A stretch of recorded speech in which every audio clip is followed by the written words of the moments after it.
Welcome back to Hannity. We continue to cover the developing crisis around the globe tonight and the tense situation here at home on our southern border. Joining me now with reaction to all that is Fox News contributor, former Alaska Governor Sarah Palin. Governor, what a view you got behind you. Thank you for being back with us. Thank you. Let me start with the president. Went golfing this weekend. The president was in New York fundraising the night that Israel begins its ground incursion. And, of course, the border crisis, he does nothing. The VA crisis, he does nothing. Governor Perry today steps up and puts 1,000 people on the border, National Guard. What is going on here with him from your analysis?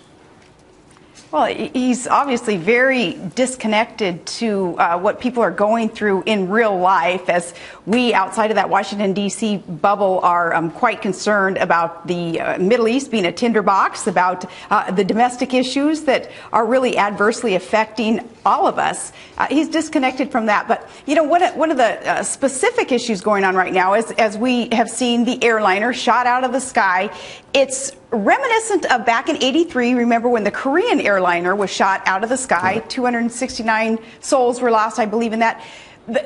The reaction from our president then, Ronald Reagan, to compare that to the reaction of all these issues that are erupting right now with our present president, how different it is. Ronald Reagan called out evil. He certainly didn't ask for flexibility or boast about wanting flexibility when a relatively evil man were to be in office. Such a difference in the mindset of the presidency then than now. The president's going to more fundraisers, they announced, but they're going to monitor the situations. Ed Henry reported at the top of the show. Played golf this weekend. He came to New York the night that all hell was breaking loose around the world. Martha's Vineyard's coming up. To me, he seems checked out, either out of touch or checked out. He just doesn't seem like, you know, if I was president and I heard that veterans were dying and VA hospitals weren't doing their job, I'd set up a 1-800 number the next day.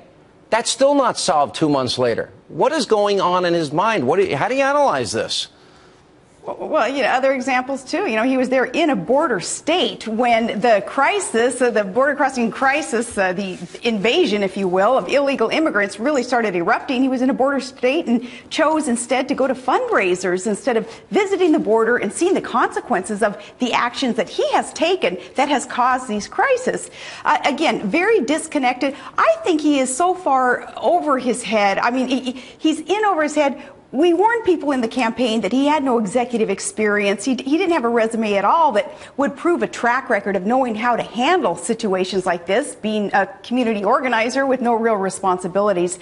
I believe a manifestation of his acknowledgement that he is in over his head is that distancing himself, passing the buck, pointing fingers, physically even distancing himself from these crises. You know, I took that trip. I was in Dallas the night that Governor Perry met with the president. I went down the next day to McAllen, Texas.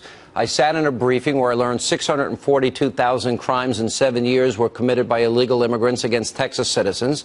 I learned that they're catching people from Yemen, Syria, Afghanistan, and Pakistan.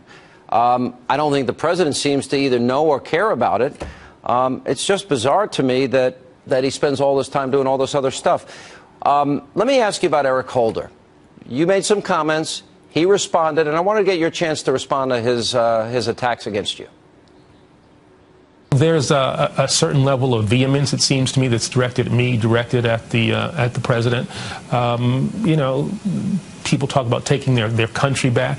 You know, I can't look into people's hearts, look into people's minds, but it seems to me that this president has been treated differently than others. There's a certain racial component to this for some people. I don't think this is the thing, is a main driver, but for some, there's a racial animus. I want to also show a tape of yourself, Governor, back in 2008, where you predicted Russia would invade the Ukraine. How interesting that you got it right and how little coverage this has gotten. After the Russian army invaded the nation of Georgia, Senator Obama's reaction was one of indecision and moral equivalence, the kind of response that would only encourage Russia's Putin to invade Ukraine next. Pretty profound, Governor, don't you think?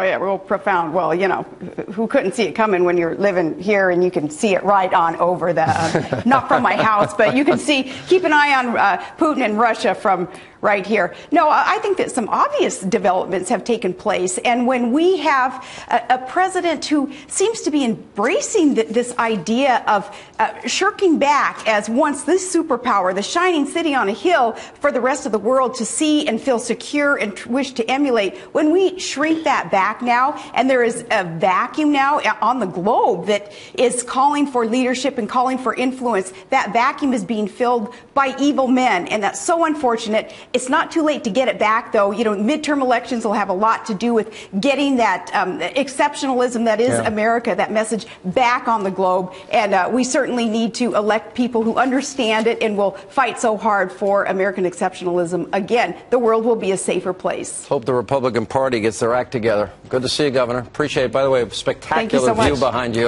We got to go salmon fishing up there one day. I'm going to grab Todd and go. Looks great. Thank you.